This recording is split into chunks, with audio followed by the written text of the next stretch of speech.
مشکل وقت میں ایسے انسان کو آواز دینے سے گریز کرے جس نے دوستی صرف باتوں سے نبھائی ہو۔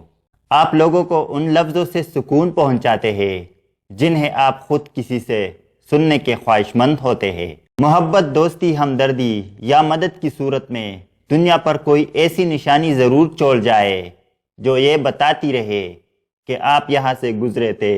عورت اور کتاب کو موقع دیجیے تاکہ وہ آپ کو بتا سکے کہ زندگی کیسے گزاری جاتی ہے۔ آپ جتنے کتابیں پڑھتے ہیں آپ اتنی ہی زندگیاں جیتتے ہیں۔ جو لوگ اپنی خوشی کو دوسروں سے منسلک کرتے ہیں وہ تنہائی سے ہی مر جاتے ہیں۔ بے وقوفوں کو برداشت کرنا عقل مند کی خیرات ہے۔ انسانیت کی کتاب کا پہلا حرف احساس اور رحم دلی ہے۔ جاننے والوں کو الوداع کہنا سیکھ لے اور یہ جان لے کہ ہر آنے والا شخص اپنے بچھڑنے کی تاریخ ساتھ لے کر آتا ہے۔ ہر انسان کے اپنے پوشیدہ دکھ ہوتے ہیں جس کو دنیا نہیں جانتی، اور اکثر اوقات ہم اسی انسان کو بے حس کہتے ہیں جبکہ وہ صرف غمگین ہوتا ہے۔ اس شخص کے لیے ساری دنیا کی معافی کافی نہیں جو اپنے پسندیدہ شخص سے مایوس ہوا ہو۔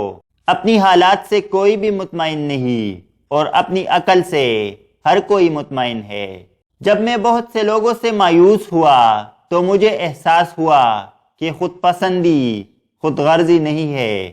انسان کے سب سے خوبصورت دنیا خیالوں کی دنیا ہوتی ہے جہاں وہ اپنے مرضی کی زندگی جی سکتا ہے، چاہے وہ چند لمحے کی ہی کیوں نہ ہو۔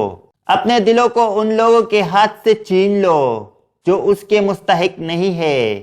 آگے بڑھنے کا ایک ہی راز ہے، شروعات کرنا۔ اگر ہمیں سننے سے زیادہ بات کرنے کی ضرورت ہوتی تو ہمارے 2 منہ اور 1 کان ہوتا۔ اگر کام کرنے سے خوشی ملتی تو امیر لوگ اسے اپنے پاس رکھتے۔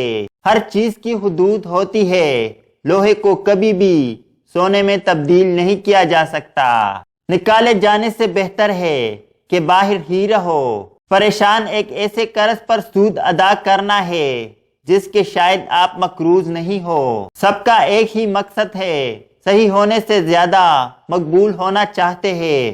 جس شخص کے بارے میں ایک مرتبہ آپ کو ذاتی تجربہ ہو جائے کہ وہ دھوکہ باز یا منافق ہے تو اسے دوسرا موقع کبھی نہ دے۔ حد سے زیادہ سونا ٹھیک نہیں ہے، ہر نیا دن دوبارہ شروع کرنے کا موقع ہوتا ہے۔ مسلسل شکایت کرنا ناکام لوگوں کی نشانی ہے، ان سے ہمیشہ بچو۔ بغیر منزل کا تعین کیے زندگی محض آوارہ کرتی ہے۔ آوارہ گرد نہ بنے، اپنی منزل اور سمت متعین کر کے چلے، کہیں نہ کہیں آپ ضرور پہنچ جائیں گے۔ منفی حالات کو سننا اور یہ سوچنا کہ وہ سچ ہے، یہ ایک احمقانہ عمل ہے۔ منافق دوست اور سائے میں کوئی فرق نہیں ہوتا، دونوں روشنی میں آپ کے ساتھ ہوتے ہیں اور اندھیرے میں غائب ہو جاتے ہیں۔ سچ لوگوں کو غصہ جلدی آ جاتا ہے، منافق لوگ منہ پر مسکراہٹ اور دل میں غم و غصہ رکھتے ہیں۔ جب اپنوں میں مکار، غدار اور منافق پیدا ہو جائے تو میدان میں کڑا شیر بھی کتوں سے ہار جاتا ہے۔ منافق اور بدتمیز کا فرق کیا جائے تو بدتمیز اتنا خطرناک نہیں جتنا منافق ہے۔